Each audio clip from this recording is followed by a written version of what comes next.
nakapangalan kay Sir KB. Wow. So ayan, meron na siya, nawal ko sa kanya yung YouTube for 1 million, more than 1 million subscribers. Facebook, 16 million ano, yung kay Chip Allen, kay Chip Allen. Pero yung kay Kevin, more than 1 million na rin. TikTok, more than 1 million na rin. Nag-iisa na lang yung Instagram. Yun na lang.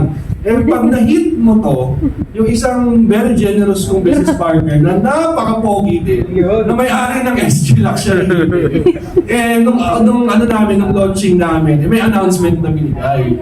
Kung sino yung unang talent ng Creative na makakakompleto ng 4 emblems, may special na premyo.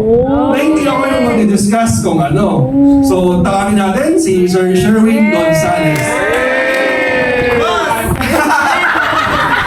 First of all, gusto ko munang i-welcome si Sir Gavin and the whole Kapinpin family sa SG Luxury event.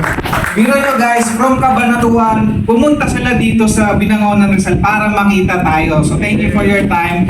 And since nandito ka na, Sir Gavin, I would like to take this opportunity para i-award sa iyo ang pinaka-aasam-asam lang ng mga creative talents na mabuo yung ating Elite Circle Award. Alam niyo kung gaano kahirap buuin ito?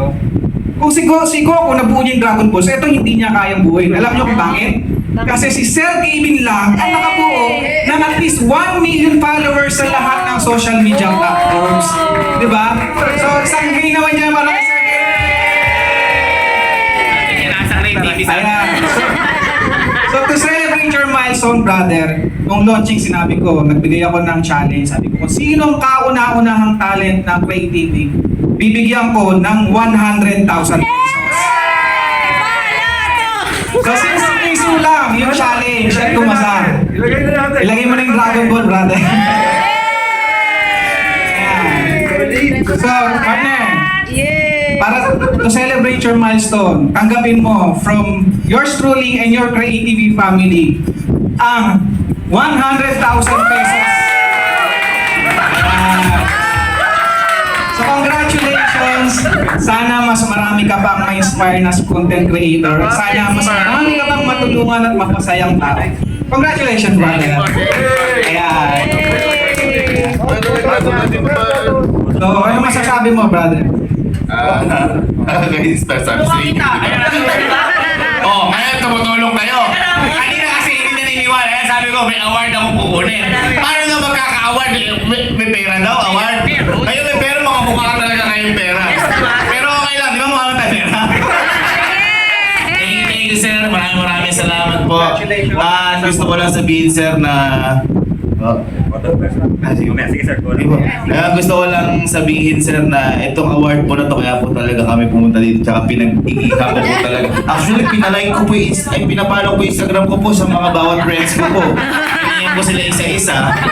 Kaya po ako nandito kinukuha ko po yung award na to kasi po para po kay Kalo at kay Kotcha. Kasi ibibigay ko po sa kanila halos yung kalahati para sa tuition at saka sa project nila at saka sa pang-graduation ni Kalo. Kaya thank you sir. Pero yung may matitira dito, may gagawin po ang kakaiba.